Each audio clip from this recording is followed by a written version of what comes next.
السلام علیکم ورحمۃ اللہ وبرکاتہ۔ الحمد للہ وکفا وسلام الذین اصطفى اما بعد۔ اعوذ باللہ من الشیطان الرجیم، بسم اللہ الرحمن الرحیم۔ والعصر۔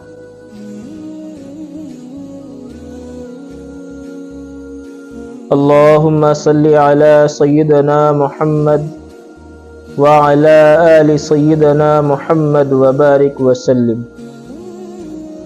اللہم صلی علی سیدنا محمد وعلی آل سیدنا محمد وبارک وسلم۔ اللہم صلی علی سیدنا محمد وعلی آل سیدنا محمد وبارک وسلم۔ حضور کائنات صلی اللہ علیہ وسلم کی ذات مبارکہ ہم تمام انسانوں کے لیے باعث رحمت ہے۔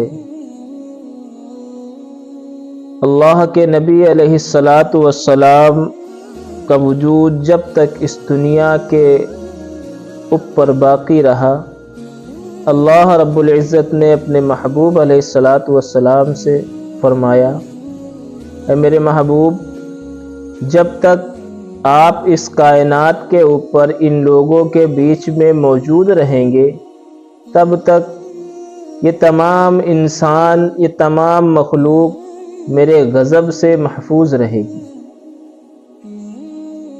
میرے غصے سے محفوظ رہے گی۔ تو اللہ کے نبی علیہ الصلاۃ والسلام جب تک اس دنیا کے اندر رہے، تب تک لوگوں کے خیالات، لوگوں کے دل ایک دوسرے سے ملے اور جلے رہے، اور کسی طرح کی کوئی بھی پریشانی یا کوئی بھی اختلاف وجود میں نہیں آیا۔ حکیم ترمذی رحمۃ اللہ علیہ فرماتے ہیں کہ میری جوانی کے ایام تھے، میں قضائے حاجت کے لیے جب باغ میں پہنچا تو میں نے دیکھا کہ سامنے باغ کے گیٹ سے ایک عورت حسین اور جمیل دوڑی چلی آ رہی ہے۔ اس کی نیت کچھ درست نہیں، گویا کہ وہ غلط ارادے سے آ رہی ہے۔ تو میں نے اس سے بچنے کے لیے بھاگنے کی کوشش کی، اور سامنے کے گیٹ سے چونکہ وہ آ رہی تھی، لہٰذا میں پیچھے دیوال کو نانگ کر اللہ نے ہم کو اس گناہ سے بچا لیا، محفوظ رکھا۔ لیکن جب میں بوڑھا ہو گیا، اور بڑھاپے کی حالت میں ایک دن ہر انسان کو اپنی جوانی کے ایام یاد آتے ہیں، جب وہ جوانی کے ایام ہم سب کو یاد آتے ہیں تو طرح طرح کے خیالات آتے ہیں۔ لہٰذا میں بیٹھا ہوا تھا تو مجھے خیال آیا کہ ہاں، ایک وقت وہ تھا جب میں قضائے حاجت کے لیے اپنے باغ میں گیا اور سامنے سے ایک عورت چلی آ رہی تھی، بیچاری نہ جانے کس وجہ سے آ رہی تھی۔ اگر میں چاہتا تو میں اس کی ضرورت کو پوری کر دیتا، اور اللہ تعالیٰ توبہ قبول کرنے والا ہے، میں توبہ کرتا اور اللہ مجھے معاف کر دیتا۔ یہ خیال کا آنا تھا کہ میں بے ساختہ رونے لگا۔ اچھا، اللہ والوں کی یہ مزاج میں ہوتا ہے، جب کوئی گناہ یا کوئی غلطی صادر ہو جاتی ہے تو وہ بے انتہا روتے ہیں، زارو قطار روتے ہیں۔ لہذا حکیم ترمذی رحمۃ اللہ علیہ اس طرح رونے لگے، یہاں تک کہ مغرب بھی ہو گئی، عشاء بھی ہو گئی، حضرت اپنے بستر پر بھی پہنچ گئے، لیکن ان کے آنسو نہیں رک رہے تھے۔ اسی حال میں حضرت نیند میں گئے، اور اللہ کے نبی علیہ الصلاۃ والسلام کی زیارت ہوتی ہے۔ اللہ کے محبوب علیہ الصلاۃ والسلام ارشاد فرماتے ہیں، ترمذی کیوں رو رہے ہو؟ تو میں نے عرض کیا، یا رسول اللہ، جب میں جوان تھا، جب مجھے گناہ سے بچنا نہیں تھا، میں گناہ کرنے پہ قابض تھا، اب جب میں بوڑھا ہو گیا، میری ہڈی چورا چورا ہو گئی، میری پسلیاں پیٹ سے لگ گئیں، تب مجھے یہ خیال آخر گناہ کا کیوں آیا؟ تو اللہ کے نبی علیہ الصلوۃ والسلام فرماتے ہیں، ترمذی، تم اس چیز پر غور کیوں نہیں کرتے کہ وہ زمانہ جو آپ کے جوانی کا زمانہ تھا وہ میرے زمانے سے قریب تر زمانہ تھا، اور جب آپ کا بڑھاپے کا زمانہ آیا تو وہ میرے زمانے سے دور ہو گیا۔ لہذا جو زمانہ میرے زمانے کے قریب ہوگا وہ حفاظت میں ہوگا اور وہ زیادہ بہتر ہوگا بنسبت اس زمانے کے جو زمانہ میرے زمانے سے دور ہو گیا۔ اللہ رب العزت نے اسی زمانے کی تو قسم کھائی ہے، قسم ہے زمانے کی، والعصر، قسم ہے زمانے کی۔ تو اللہ کے نبی علیہ الصلوۃ والسلام کی بھی حدیث ہے کہ یہ جو زمانہ چل رہا ہے یہ تمام زمانوں کا سب سے بہترین زمانہ ہے، اور میرے بعد جو زمانہ آتا رہے گا وہ زمانہ میرے زمانے سے نیچے نیچے ڈیب جاتا رہے گا۔ حضرت ابو ہریرہ رضی اللہ تعالی عنہ اکثر یہ دعا کیا کرتے تھے، اے میرے رب مجھے ہجری 60 کی وباؤں سے، سرور و فتن سے محفوظ فرما لیجئے۔ یہاں تک کہ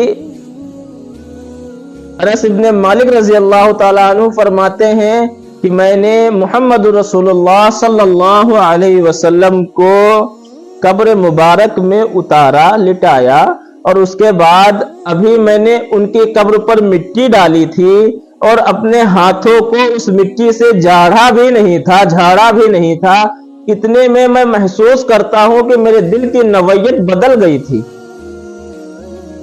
میرے دل کے حالات، تغیرات بدل گئے تھے۔ حسن بصری رحمت اللہ علیہ فرماتے ہیں اپنے شاگردوں سے کہ شاگردوں، میں نے اپنی آنکھوں سے صحابہ اکرام رضوان اللہ تعالی علیہم مجمعین کو دیکھا، ان کے زمانے کو دیکھا۔ اگر تم لوگ اس وقت میں صحابہ اکرام کو دیکھتے تو یہ تصور کرتے کہ یہ کون سی مخلوق ہے، کون سے پاگل لوگ ہیں، اور اگر صحابہ اکرام رضوان اللہ تعالی علیہم مجمعین تمہاری اس نوعیت کو، تمہارے اس حال کو دیکھ لیتے تو وہ تمہیں کافر گمان کرتے اور کہتے کہ یہ بھی مسلمان ہیں۔ اب اتنی زیادہ تبدیلی وقت کے گزرنے میں تو آپ اندازہ لگا لیں کہ آج سے 1400 سال گزر گئے، 14 صدیاں گزر گئیں، تو کتنی تبدیلیاں ہوئیں گی۔ یہ جو دور چل رہا ہے یہ دور شرور و فتن کا چل رہا ہے، ارتداد کا چل رہا ہے۔ اللہ کے نبی علیہ الصلوۃ والسلام نے فرمایا کہ اخیر زمانہ ایک ایسا آنے والا ہے کہ انسان ایمان کی حالت میں سوئے گا لیکن جب اٹھے گا تو وہ غیر ایمان ہو چکا ہوگا، اس کے سینے سے ایمان ساقط ہو چکا ہوگا۔ اس کے اپوزٹ بھی فرمایا کہ کوئی انسان جب اٹھے گا تو وہ ایمان والا ہوگا لیکن جب سوئے گا تو وہ غیر ایمان والا ہوگا۔ تو عزیزوں، میرے کہنے کا مقصد یہ ہے کہ اس ایسے نازک دور کے اندر اگر ہم کو محفوظ رہنا ہے تو ہم کو کیسے محفوظ رکھنا ہے، اپنے آپ کو کیسے سلیقے پہ لانا ہے، اپنے آپ کو کیسے راہ راست پہ لے کر آنا ہے، اس کے لیے ہم کو علماء اکرام کے تعلق بنانا پڑے گا، مشائخ اعظام کے پاس جانا پڑے گا، برگزیدہ اور متقی بندوں سے رابطہ قائم کرنا پڑے گا۔ اگر ہم ایسا نہیں کرتے ہیں تو اس میں کوئی دو رائے نہیں کہ اس پرفتن دور کے اندر ہمارے سینے سے ایمان ساقط ہو جائے۔ اور جو یہ وقت گزر رہا ہے، اللہ نے ہر نعمت ہر بندے کو عطا کی ہے، اللہ نے ہر نعمت ہر بندے کو عطا کی ہے، لیکن یہ ایک ایسی نعمت ہے جو پوری طریقے پر تمام بندوں کو عطا کی ہے۔ وہ کون سی نعمت ہے؟ وقت کی نعمت۔ آپ دیکھتے ہیں لوگ آتے ہیں، کسی کا ہاتھ نہیں ہوتا ہے، لہذا اس کے پاس ہاتھ کی نعمت نہیں ہوتی، وہ ہاتھ کے جو عبادت کی جاتی ہیں وہ ان عبادتوں سے دور ہو جاتا ہے۔ جو لوگ آنکھ نہیں ہوتی ہے ان کی آنکھوں کی عبادت دور ہو جاتی ہے، جن کے پاس टांग नहीं होती है, पैर नहीं होते हैं, वो खड़े होकर के नमाज नहीं पढ़ सकते।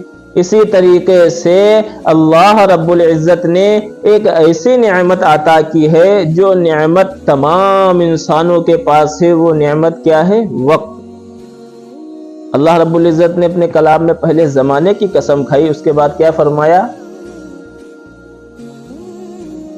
इन्नल इंसान लफी खुस्र, बेशक इंसान खसारे में है। वो इंसान जो खसारे में है उसका असल मकसद यही है कि हर इंसान खसारे में है जिसने वक्त की ताईद ना की, वक्त के ऊपर अपने अपने आमाल को संवारा नहीं, वो खसारे में है।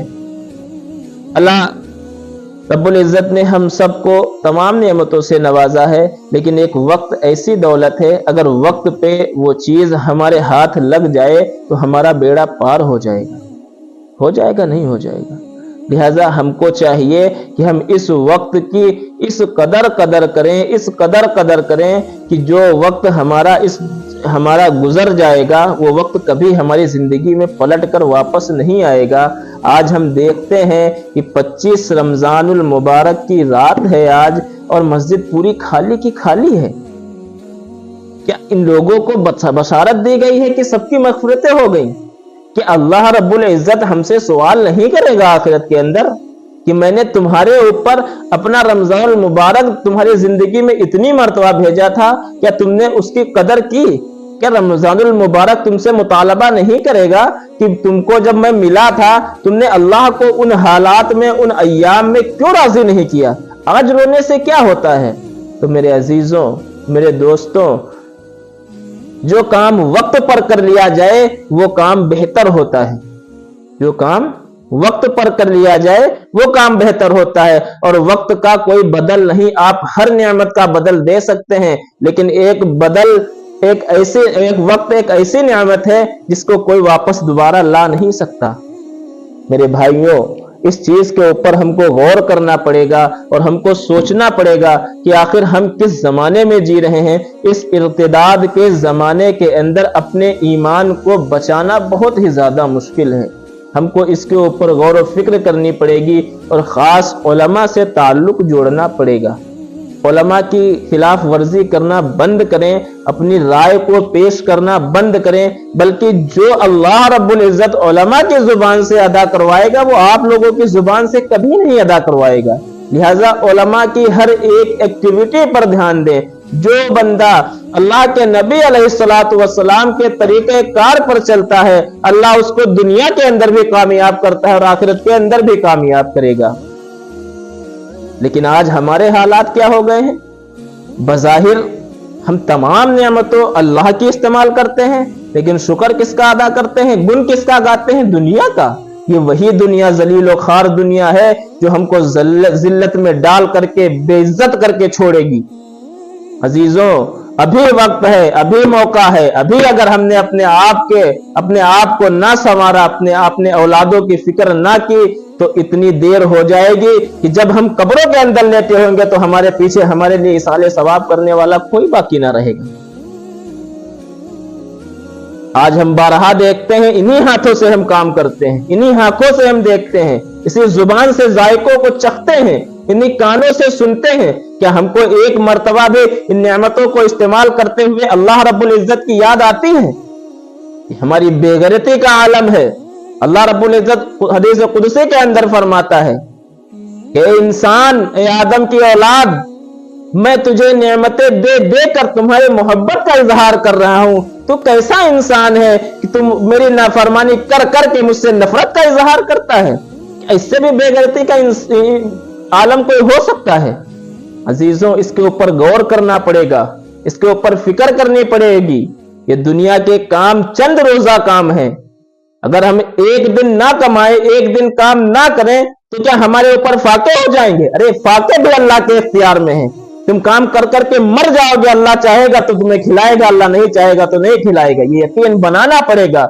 ये तो जमात वाले, तबलीग वाले सिखाते हैं कि जब हम अल्लाह के रास्ते में निकलेंगे अपना जान माल वक्त लेकर के, तब हमको एहसास होगा कि क्या कीमत है ईमान की। अभी तो हमें घर बैठे ईमान मिला है, हमारे वालिदैन से हमको ईमान मिला है, हमने सीखा ही नहीं है कुछ। अजीजों, जब कोई बंदा नाफरमानी करता है, तुम्हारे हुक्म की नाफरमानी करता है, कोई नौकर रखें, आप उसको काम सौंप दें कि आपको काम ये करना है, और वो नौकर आपके सामने कुछ और काम करे या बैठ जाए तो आपको तेज आ जाता है, आपको गुस्सा आ जाता है, उसको ताने देते हो। क्या हमारे रब ने कभी हमसे ये कहा है कि मैंने तुमको भेजा अपनी इबादत के लिए था, तुम दुनिया के अंदर क्यों मशगूल हो? मेरा अल्लाह कभी नहीं मना करता कि तुम कमाई ना करो, मेरा अल्लाह कभी नहीं मना करता कि तुम अपनी अहलो अयाल के फिक्र ना करो, तो कहता है कि इसको दीन समझ के करो। शरीयत क्या इजाजत देती है आप उसके ऊपर अमल करो, शरीयत क्या कहती है, क्या अहकाम लाहिक करती है आप उसके ऊपर अमल करो। इस तरीके से दुनिया के अंदर पूरी तरीके से लग जाना, ये इर्तिदाद के अंदर फंस जाने का सबूत है। और जो बंदा इस दौर के अंदर इर्तिदाद से बच गया, जो बंदा इस दौर के अंदर अपने ईमान को बचा ले गया, वो कल कयामत के दिन सबसे खुशनसीब बंदों में से होगा। अजीजों, ईमान का पा जाना ये बड़ा आसान है, ईमान को बाकी रखना, ईमान के ऊपर चलते रहना, ईमान के ऊपर खातिमा पाना, ये बड़ी खुशनसीबी का बाइस है। अगर हमको चाहिए कि हम भी ईमान पर बाकी रहें, हमको चाहिए कि हमारा भी खातिमा ईमान पर हो, अपने उलमा इकराम से राब्ता कायम करो। इस तरह अपनी बेगैरती को जाहिर ना करो।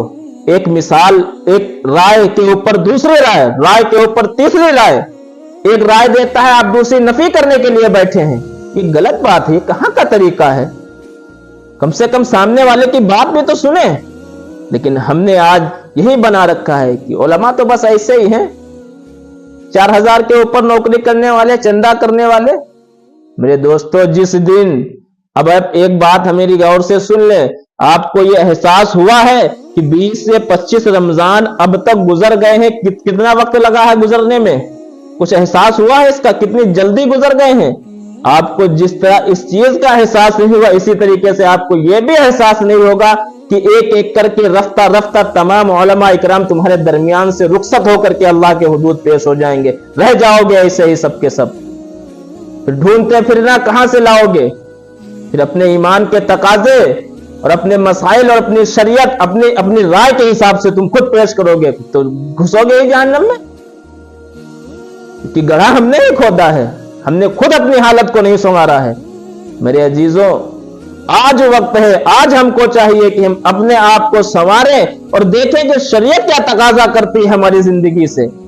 अल्लाह ने हमको इस दुनिया के अंदर क्यों भेजा है? अब्बा आदम नबी अलैहिस्सलाम का असली घर कहां था, और हमको वहीं अपने वालिद के घर लौट के जाना है। अगर हमको अपने असल घर की तरफ लौटना है तो हमको वो अमाल करने पड़ेंगे जो हमारे तमाम बुजुर्गान दिन अंबिया अलैहिमुस्सलातु वस्सलाम ने किए हैं। अल्लाह के हुदूद पेश हो जाओ, अल्लाह से सरगो हो जाओ। सुबह का भूला भटका शाम को अपने घर वापस आ जाता है। अल्लाह बड़ा करीम है, आप आज तौबा कर ले, आज अभी तौबा कर ले, अभी कबूल कर लेगा। लेकिन इस तरीके से अपने वक्त को जाया ना करो, अपने वक्त की हिफाजत करो, क्योंकि ये वक्त अगर गुजर गया तो ये वक्त दोबारा नहीं आएगा। उसके बाद बस सिर्फ हाय अफसोस के अलावा हमारे पास कुछ नहीं बाकी रहेगा। ये जवानी अल्लाह ने दी है, अल्लाह इसका सवाल करेगा।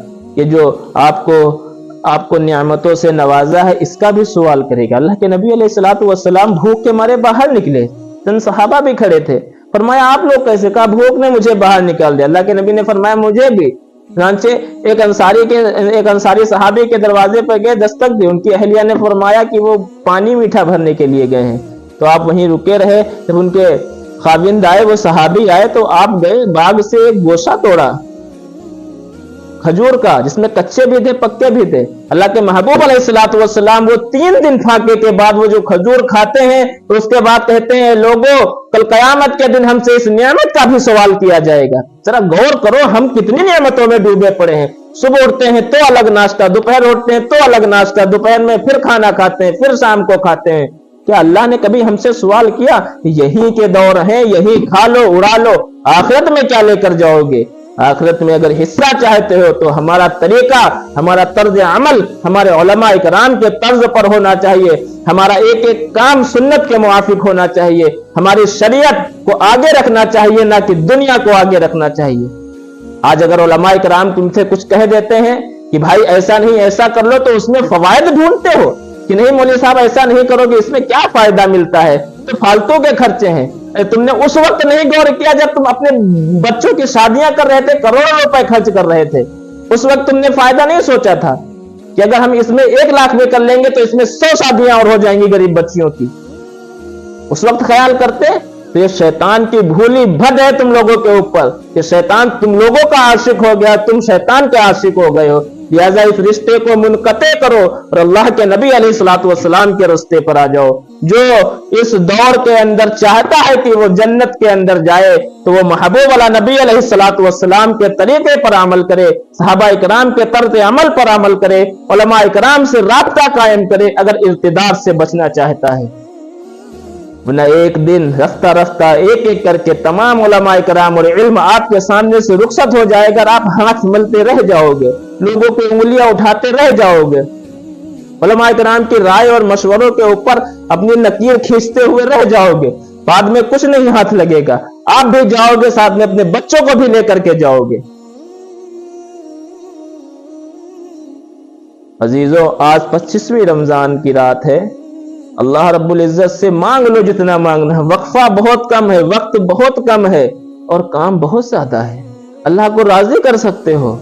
آج ہم سب اپنی بارگاہ، اب اللہ کی بارگاہ میں لیٹ کر بیٹھ کر عاجزی کے ساتھ گڑ گڑا کے اللہ سے مانگیں، اللہ سے کہیں کہ اے اللہ عطا فرما دیجیے، اللہ اتنا غفور الرحیم ہے، عطا کر دے گا۔ ہم کو مانگنا تو آنا چاہیے۔ شاعر کیا فرماتا ہے؟ سنتا بھی ہے سوال وہ دیتا بھی ہے جواب، غافل ہے کہ ہم نے اس کو پکارا ہی نہیں ہے۔ خالی زبان سے پکارنے سے نہیں، دل سے پکارنے کا مراد ہے یہاں پر۔ اپنے کسی عمل پہ سہارا ہی نہیں ہے، توبہ کیے بغیر گزارا ہی نہیں ہے۔ اللہ تعالی ہم سب کو کہنے سننے سے زیادہ عمل کی توفیق عطا فرمائے۔ اللہ ہم کو بھی ہدایت عطا فرمائے، ہمارے تمام بھائیوں کو اور تمام امت محمدیہ کو، تمام کے عالم کے مسلمانوں کی تکلیفوں کو دور فرمائے۔ وآخر دعوانا الحمدللہ رب العالمین۔ سبحان ربک رب العزت عما یصفون وسلام علی المرسلین والحمدللہ رب العالمین۔